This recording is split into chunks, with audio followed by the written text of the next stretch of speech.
If you have your Bible, and I hope you do, you can find yourself in John 21. We'll be right at the very end of the gospel tonight, looking at the last 5 verses while we're there.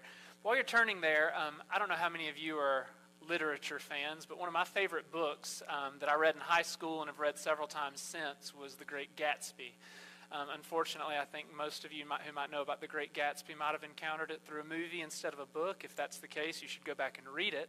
But I think it's a phenomenal book, and the whole idea behind The Great Gatsby is that this guy named Jay Gatsby is spending his entire life trying to become the kind of guy that he thinks the girl of his dreams, Daisy, would want to be with. That's the whole idea of the book. And so he goes from rags to riches, amasses this big fortune, buys a mansion across the bay from Daisy, and throws these giant, massive, lavish parties, hoping that Daisy will show up at the party.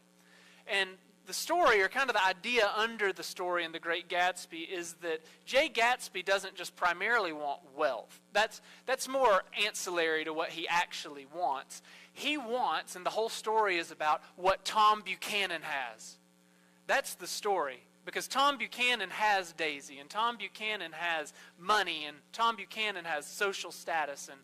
And really the whole story is Jay Gatsby living this life in the shadow of Tom Buchanan, trying to get what he has. And there's sort of this recurring theme through the book where he'll sit at the edge of his bay and he'll see this green light flash over on Tom Buchanan's dock, and he'll just watch it and kind of dream about the kind of man that he wishes he was. Yet the whole story kind of revolves around the fact that he never exactly measures up, or at least in his own heart, he never gets it. He is surrounded by wealth and surrounded by music and success and women, and yet the whole story is about the fact that his eyes are so fixed on somebody else's story that he can just never find contentment or happiness. Now, I think the reason that The Great Gatsby is such a book that has transcended time, and the fact that so many different generations have enjoyed it, is because Jay Gatsby's plight is a plight that we all wrestle with, whether you've thought about it in that relationship or not. You probably all understand Jay Gatsby more than you'd like to admit, because I think one of the biggest struggles in my Christian life, and I imagine in your Christian life, is that you have spent a whole lot of time looking at other people thinking, if I could just have what they had, or if I could just be what they are, well then everything would be all right. And in the midst of doing that, you never actually find contentment, happiness, or joy, because you're not busy looking at Jesus, you're busy looking sideways at other people. I think, ministers are not, I guess, immune to this. I think about probably one of my biggest struggles in my Christian or my professional life is because of social media. I have friends who I graduated seminary with, who I love and stay close with, but you find yourself, when you see the things they post, kind of measuring yourself against them, right? Maybe you do that with friends you graduated from high school with, or friends you graduated from college with, and you'll see maybe somebody, maybe this is just my own arrogance speaking, but somebody who I maybe didn't think they were a super great preacher, but they're pastoring a massive church. I was joking with Kendall, I won't say their name, I hope nobody watches this, but there's one friend of mine who, he has perpetually failed upwards. I don't know how else to describe it, but he's done maybe not a bad job, but not a great job everywhere he's been, and it has landed him promotion after promotion after promotion. And you might know somebody like this who maybe they're bad at something at the job, and so then they get given less responsibility and more pay to get them out of the role they were in. And you find yourself looking at that, and you think, well, why don't I have what they have? Didn't I do a better job? Or you see somebody leading an organization, and you think, well, I could do that better than they could. Or maybe you hear some of your friends say that very same thing about you. That's been another experience. If I could just have the church you had, or the platform you had, or the situation you have, well, then things would be better. And it's funny because you're always looking ahead, and they're always looking ahead, and none of us are actually looking in the right place. And I think that instinct that preachers have, that Christians have, that Jay Gatsby had, that everybody has, is ancient. Because it's exactly how John ends his gospel. If you remember last week, Jesus had ended by telling Peter, you're going to die a death that's going to glorify God, and then sort of wrapped it up by saying, now follow me, Peter. And it really seems like the natural ending to John's gospel, that Peter's been restored by Jesus around this fire. It's a sweet moment. It's wonderful that Peter and Jesus kind of have their kumbaya moment, and Peter's going to follow Jesus to the death, and it should end. But you see that that's not where it ends. Peter has a little side conversation right after this. Because after Jesus has revealed to him that he's going to actually die a death that glorifies God, Peter just can't help but turn and look at John, who's the disciple that Jesus loved, the one writing this gospel, and basically ask, well, if I'm going to die a death that glorifies God, well, what about John? What's going to go on with John? How's John's story going to end? Why is Peter even asking that question? You read the text right here, and it says, after Jesus said, follow me, Peter turned and saw the disciple whom Jesus loved following them, the one whom had also leaned back against him during the supper and had said, Lord, who is it that is going to betray you? And when Peter saw him, he said to Jesus, Lord, what about this man? And Jesus said to him, if it's my will that he remain until I come, what is that to you? You follow me. So the saying spread abroad among the brothers that this disciple was not to die. Yet Jesus did not say to him that he was not to die, but if it is my will that he remain until I come, what is that to you? This is the disciple who is bearing witness about these things and who has written these things, and we know that his testimony is true. Now there are also many other things that Jesus did, were every one of them to be written, I suppose that the world itself could not contain the books that would be written. So this entire last passage is really just centered around two little back and forths between Jesus, Peter, and John. Peter hears about his future, and his very first instinct is to turn and ask about John's.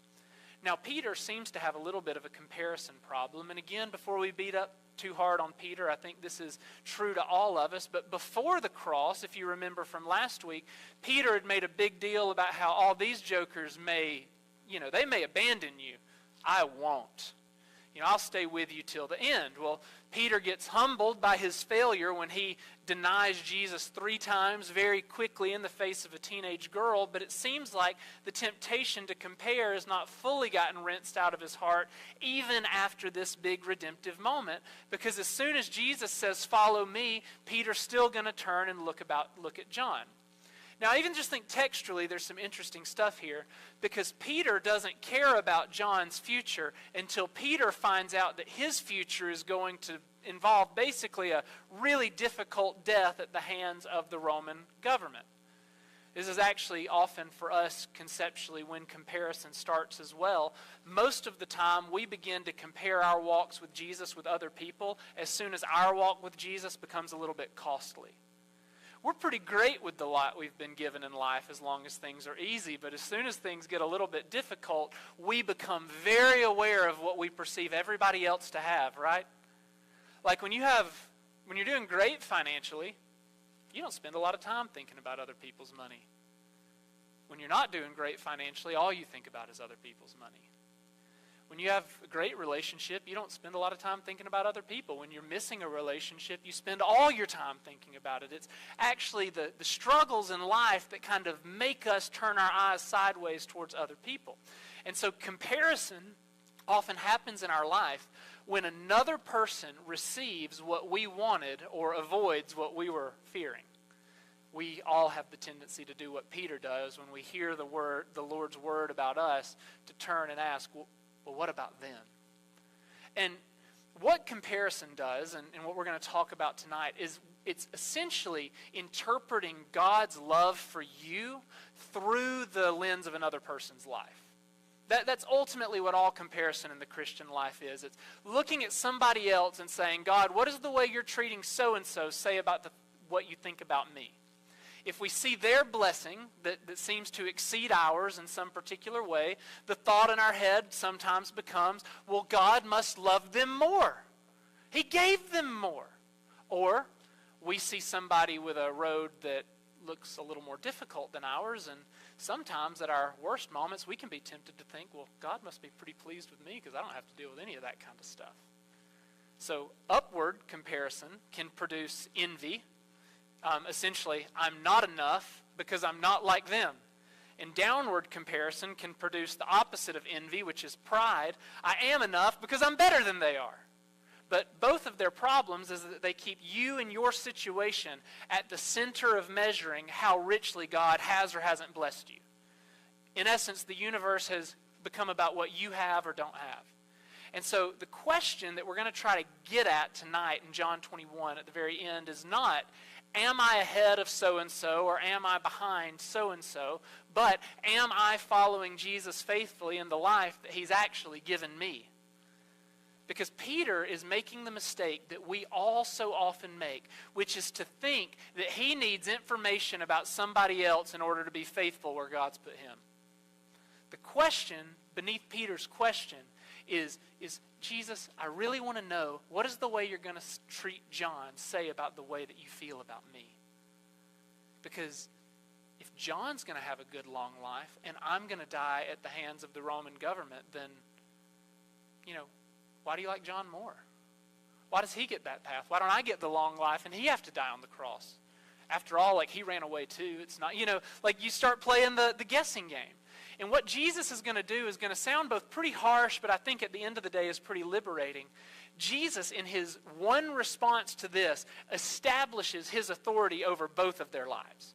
Jesus says, if it is my will that he remain until I come, what is that to you, Peter? Here's what Jesus is saying in layman's terms. John's future belongs to me, Peter. And Peter, your future belongs to me. John's not in charge of John's future. You're not in charge of your future. I'm in charge of both of your futures. And so, would you like to make the call instead of me, Peter? He's essentially saying, Peter, it's none of your business if he remains. And so, there's essentially two aspects to Jesus' response here. One, it is pretty blunt. I find the tone of this passage funny because it comes right on the heels of seriously this really lovey-dovey hug it out moment between Peter and Jesus where he's like, Peter, do you love me? And Peter says, you know that I love you, Lord. You know everything. And they've reunited in love. And then Peter asks this one question and Jesus tells him, mind your own business, Peter. Get over it. It's kind of blunt. Are you the great distributor of callings, Peter? Do you run the universe, Peter? Do you really want the job of telling me what I should do with everybody else, Peter? It's pretty blunt. I think there is a rebuke here for all of us with ears to hear it.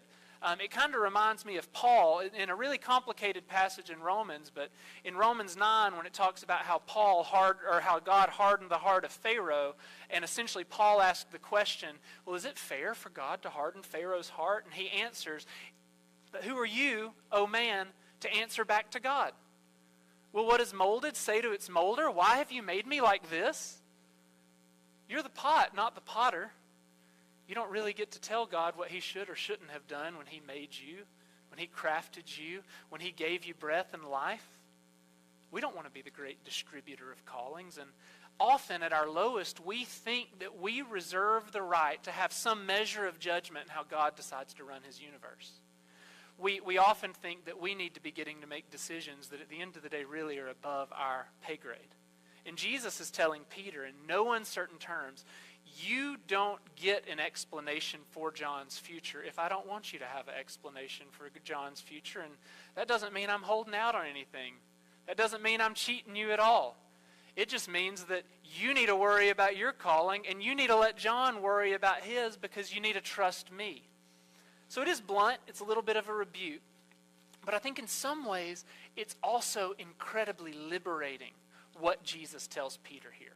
I don't think it's merely a rebuke. I actually think what he tells Peter here is an act of really great love. Because all of us, without exception, sometimes will treat understanding as a kind of prerequisite for our obedience. God, I'm happy to do what you've laid out in front of me. I'm happy to live into the calling you've given me. I'm happy to walk the roads you've given me if you can just help me understand why they got what I didn't get.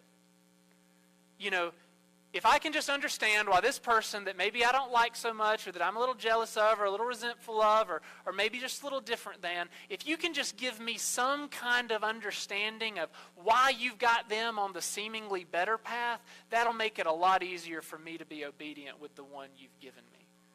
You might not think you do that, but you do it all the time. I do it all the time. I was talking with Ryan today about when I used to work in admissions in college. It was kind of my first full-time college job, and there were 3 of us. And there was one girl in the office who, for whatever reason, if there was extra work to be done, she was never given the work. If there was extra work to be done, it was always me or Cody. That was just the way it was.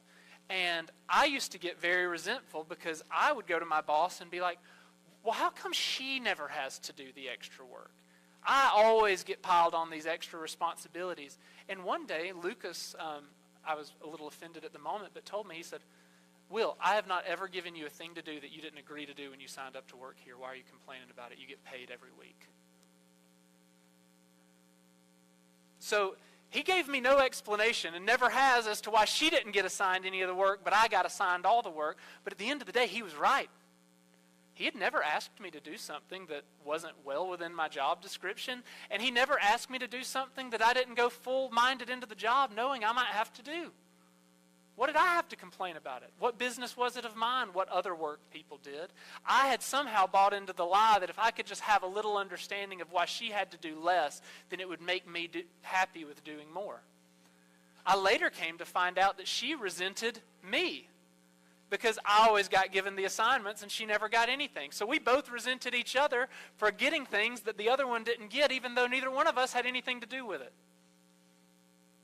Isn't it funny how life works?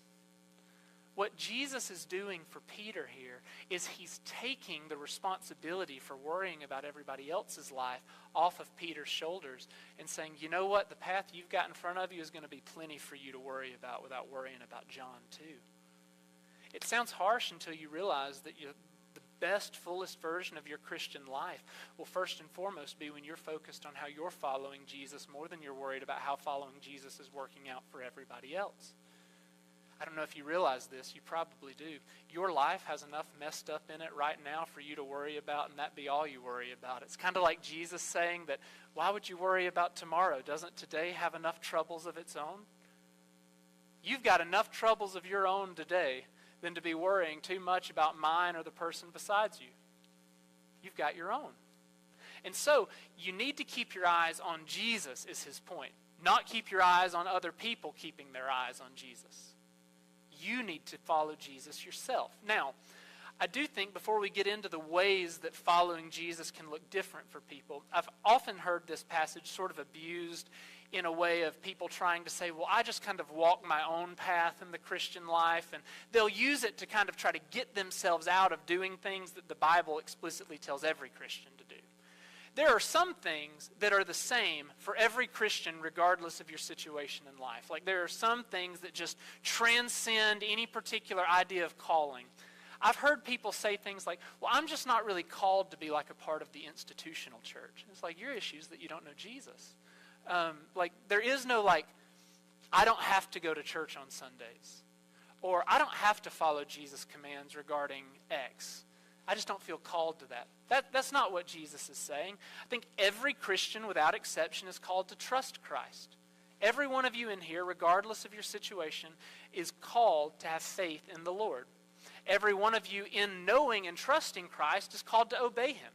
Jesus says, if you love me, you'll keep my commandments. It is beholden on you as a believer to do the things that Jesus tells you to do. There is no out on the basis of how you feel about your calling to not do those things that Jesus has told you to do. And third, we're all called to share about Christ. Now that takes various ways and lots of forms, but one of my favorite things is I just don't feel like evangelism is my thing. It doesn't seem that Jesus ever thought it was not anybody's thing. There are parts of the Christian life that are very much all-encompassing for everyone. Yet in the midst of lots of things, central things, core things being the same for everyone, there are some really unique ways in which nothing is the same for everyone. In God's providence, we don't always person to person, walk down these paths in the same way. I think God, this is implicit in this passage, has providentially arranged that while there's a unity of purpose in the church, there is very much a diversity of giftings and callings and just providential situations you might find yourself in. I'll give you a couple of examples. One, amongst everybody in this room, our particular assignments might differ. And oftentimes our resentment in the church, or just our resentment of other Christians, is because we feel like we didn't get the assignment that we really wanted, and somebody else got the assignment that we did want.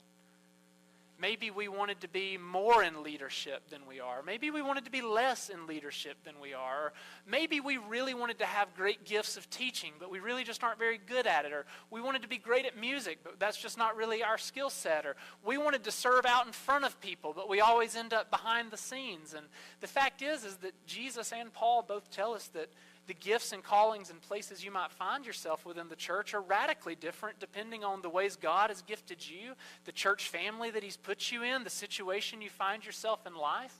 We all have different roles and callings within the church and shouldn't ever resent the fact that we are where we are on the basis of somebody else being in a different place. So our particular assignments differ. Two, the measure of our gifting differs. This is something Jesus makes clear, that gifts are distributed by Him according to His Spirit, and so not everybody is gifted for the same areas of ministry. Peter and John uniquely represent this in some pretty huge ways. Peter is the preacher, the bold one, the evangelist. Peter is the kind of guy who goes into the temple and preaches the sermon. John's the kind of guy who counsels the people after the sermon.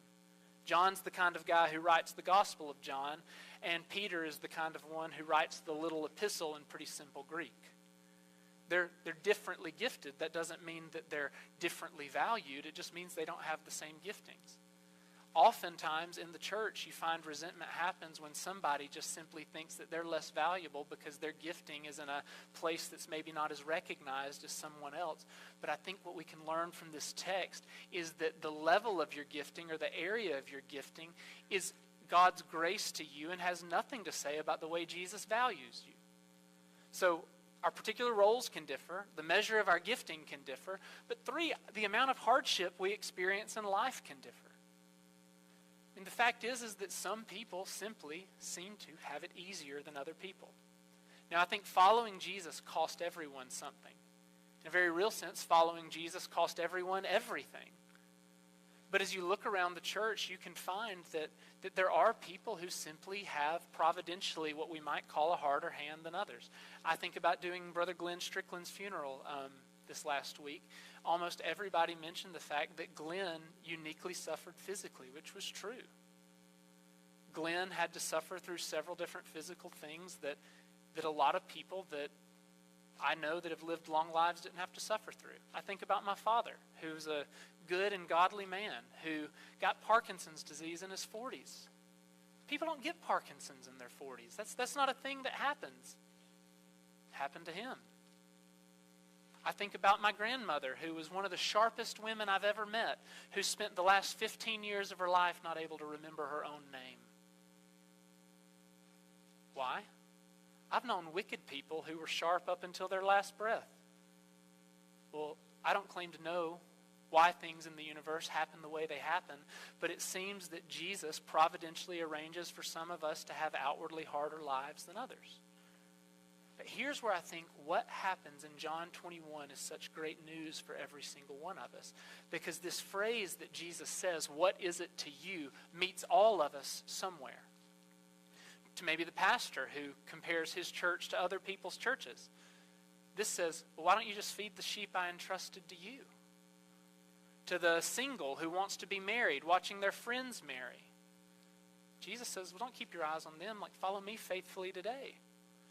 To the suffering Christian who has to watch other people with perfect health long into the rest of their life, or watch people receive healing, or watch people's procedures work out in ways yours didn't. It tells them to not think that their current suffering is proof that God's abandoned them. I actually think so much future anxiety in my life and your life could be avoided if we stopped obsessing over where God is leading other people and became serious about being obedient in the actual life that God has given you. Jesus refuses Peter's question. He doesn't answer it at all. And think about the ways in which we so often do this. Well, I'll start being obedient here when my spouse starts being obedient here. I'll start using my gifts if somebody will recognize that I have some. I'll start treating them better if they start treating me better. Everything in our life revolves around, I can do the right thing in my life if I can understand other people are doing things the right way.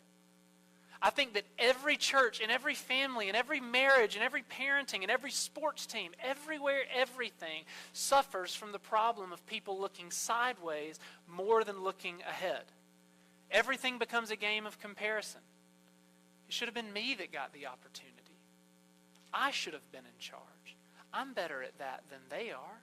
Why are they so well loved? Why do they always get bragged on? Why do they get more visits? Why is their marriage so easy? How do they have that kind of money? Why are people so impressed with them? How did they find that spouse? Why did they get to have so many kids? Why do they never get sick? Why do I have to be a caretaker at home when they get to travel the world? I can't do my job, God, until you clear that up for me. What about them, Jesus? We all do this. And Jesus' answer is so simple. What is that to you? You follow me. Or to quote Hank Williams, mind your own business. This is what Jesus is telling you. Jesus is freeing Peter from the burden of having to live his life and John's life. I mean, even the pronoun here, you follow me. Jesus is talking to Peter, and he's saying, Peter, we're not worried about John right now. We're worried about you. You follow me. The command to Peter is directly to Peter. Peter, I'm talking to you, and you need to follow me. Peter, John has an assignment, but you have an assignment, and we're talking about you right now. I find myself in this situation a lot of times when I do things like marriage counseling or when I do family counseling of some variety. There's always a point in time where you have to pull the conversation in and say, we weren't talking about them, we were talking about you. Maybe you've been in that argument before. We all love to redirect, but he's talking about Peter. Interestingly, I think the idea, maybe theologically, that he's trying to get across to Peter here is that we don't follow a path. I think that often one of the biggest misconceptions about the Christian life is that we have like this path we're supposed to follow. We don't have a path we follow. We have a person. Our path is just whatever puts us behind that person we're supposed to follow. Jesus doesn't say, Peter, follow your path. He says, follow me.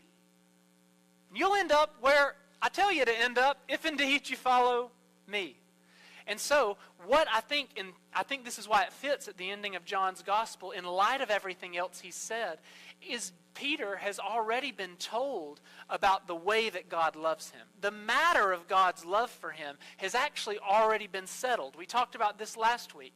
Peter is seen as accepted and loved and valued not on the basis of how Peter works or what Peter does, but on the basis of the fact that Jesus has died, that he has shed his blood for Peter, that Peter's life is hidden with Christ in God. And so Peter has never at one moment, even in his failures, lost his standing with Jesus because he's been saved. And so the cross is the standard by which Peter should look to for God's love, not his circumstances.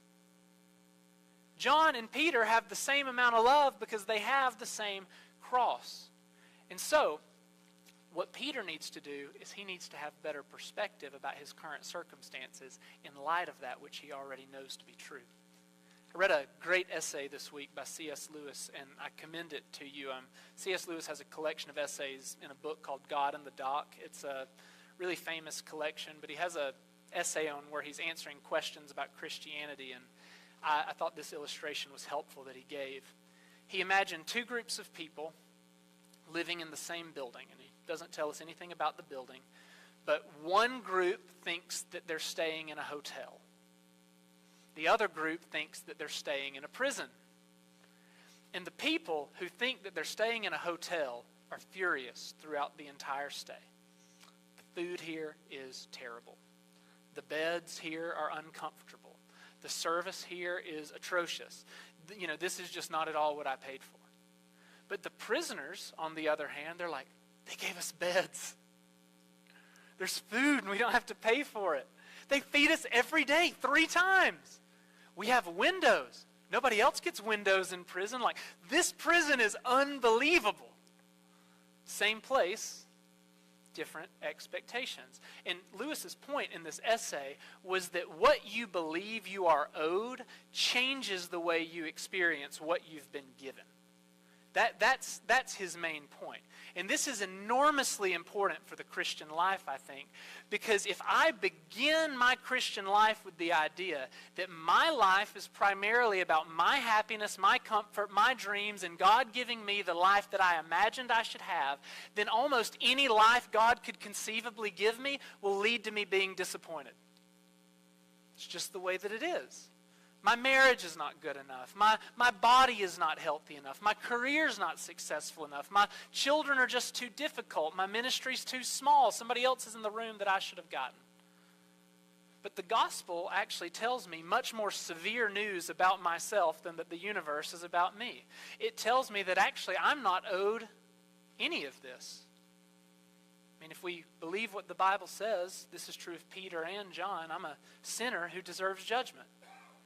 And instead of death and hell, which I deserved, God gave me Christ. And He forgave me of my sins. And He gave me eternal life. And more than giving me eternal life, He's promised me resurrection life forever with Him. I mean, what I've been given is one of the most amazing things in the world. If I conceive of my life according to the news that the Bible says is true, every step, regardless of how hard it is that I take between now and knowing that news and glory, is pure grace in relation to the news that I've heard. It means not that cancer becomes pleasant or that infertility stops hurting or that betrayal from a friend quits wounding you. It just simply means this. It means that I stop interpreting every hardship I might be experiencing as evidence that God has cheated me or likes somebody else more than me because I've received infinitely more than I deserve. This is the news of the cross in so many ways that God, at the expense of His Son, has treated me better than I could ever conceivably be treated.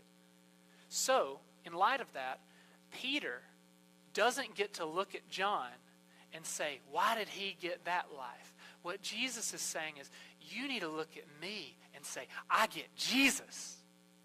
And once you rightly conceive of having Jesus, the question is no longer, did I get as good a deal as John got? The question is, how do I faithfully follow Jesus through the life or death that He has so graciously appointed for me? So if there's one big application to this sermon that I really want you to take away, if you write down anything that I say, it's this. You need to follow Jesus in the life that He has actually given you. He has actually given you a particular life, and it's in that life that you're expected to follow Jesus.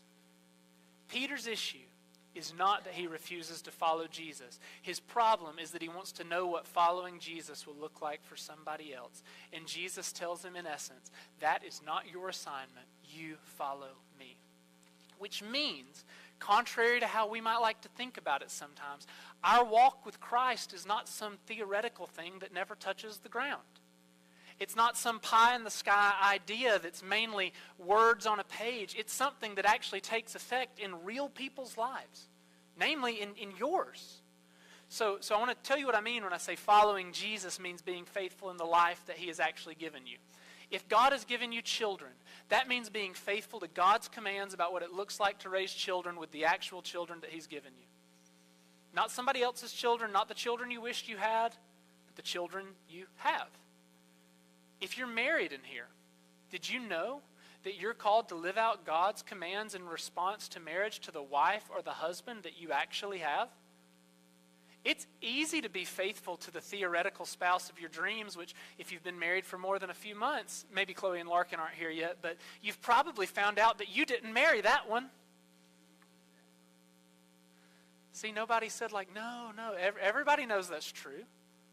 So you find yourself married to somebody who isn't the sum total of your hopes and dreams, and all of a sudden you start thinking, well, it'd be really easy to follow God's commands in marriage if my marriage was like blank. They might be thinking the same thing about you. If you're single, which I know some of you in here are, it doesn't mean that you get to withhold your following of Jesus' commands about your purity or your standards or your way of living until God gives you what you want, and then you'll start doing things the right way. No, you need to follow Jesus and the life that he's given you today. Maybe you're here today and you are maybe a little resentful about what aging has looked for you. Maybe you're having to care for a spouse who is sick and you're looking down the barrel of a lot of years of caregiving. Or maybe you're looking down the barrel of a lot of years of caregiving for a parent. Or maybe you're looking down the barrel of disability yourself and you realize that the last 20 years just aren't going to be what you were hoping they would be. And Jesus actually says, do you know that even in spite of that, you're supposed to follow me faithfully there? In sickness or health? Did you know that you're still supposed to serve faithfully even if you find yourself in a role in which nobody ever claps for you? You're supposed to follow Jesus faithfully even when somebody else got the ministry that you wanted. I think maybe the big idea here is that you don't need somebody else's circumstances before you can faithfully follow Jesus.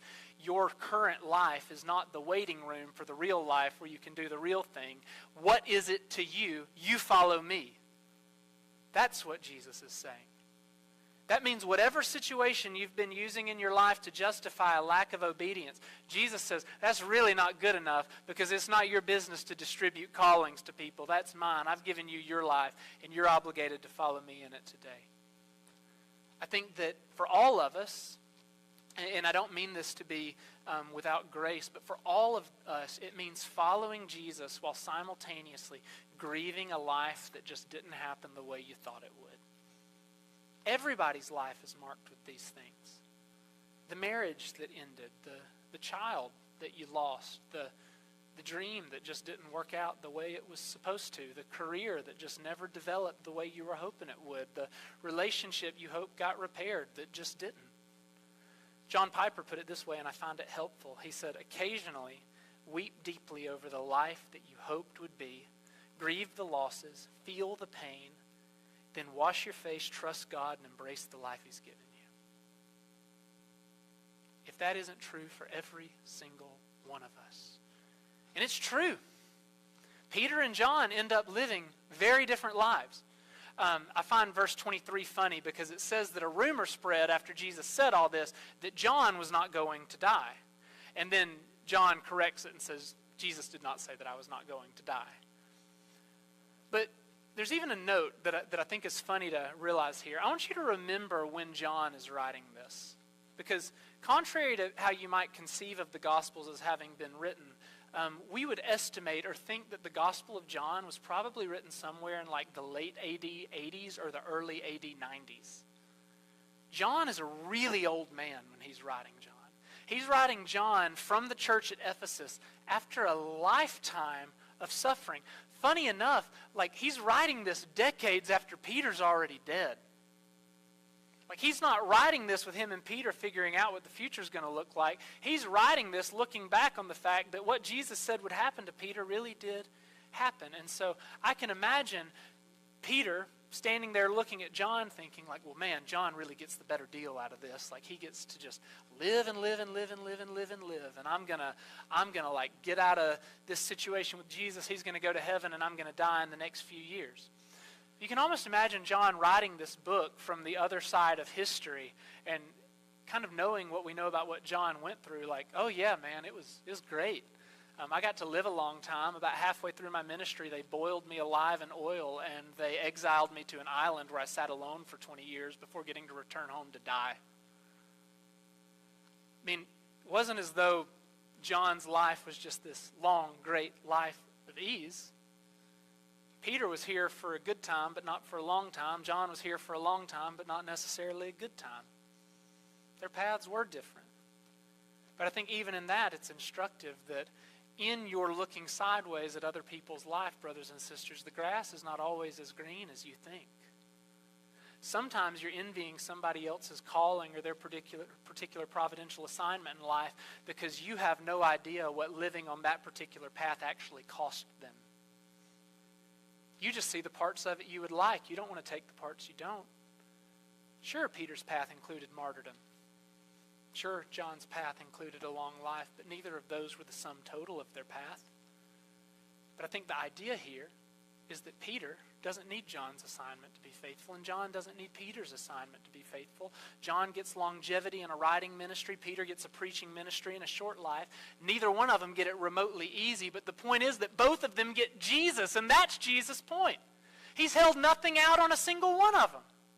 And so I think he's saying here, don't spend your life looking sideways trying to determine if somebody else happened to get a better deal than you. What is it to you? You follow me. So I think for every one of us, following Jesus means refusing to make somebody else the standard by which we judge God's goodness to us. Somebody will always have more than you. I hope you understand that, right? No matter how much you get, there's always somebody who will have more. Somebody will always manage to squeeze out less responsibility than you. Someone will always have it easier. Even if you think, I have it the easiest, there's somebody with it easier. Someone will always suffer differently than you. Someone will always have it harder than you. Somebody will always be more recognized with you no matter how much good you do. Somebody's road will always, at least from your particular vantage point, just look a whole lot easier. And if you find yourself looking at them, you'll find great cause to not be content. And this is why John puts this in the gospel, to keep redirecting your eyes and saying, quit looking at them. It's not about them. You follow me. Anything, you don't need your life to resemble somebody else's to follow before you obey Jesus. And just to take the excuses off the table, you don't need a different marriage to follow Jesus faithfully. You don't need different children to follow Jesus faithfully. You don't need a healthier body to follow Jesus faithfully. You don't need somebody else's say-so in things to follow Jesus faithfully. You don't need somebody else's money to follow Jesus faithfully. You don't need somebody else's recognition to follow Jesus faithfully. You don't need somebody else's job to follow Jesus faithfully. God, by His Spirit in Christ, has equipped you to follow Jesus faithfully wherever it is that He has you. That's the news of this passage. So, I hope this is freeing for you. You're not responsible for living everybody else's life. You're responsible for following Jesus in yours. Which brings us back to the beginning. This was the great problem in The Great Gatsby. Jay spent his entire story reaching for that green light across the bay. If I just had what Tom had. He thought his life was over there. With their wealth, their status, their relationships, their gifting. Many of us live our whole lives, even unconsciously, the exact same way. We strive to become the people we're looking at, or the people we wished we were, and ignoring the people that God is trying to create us to be.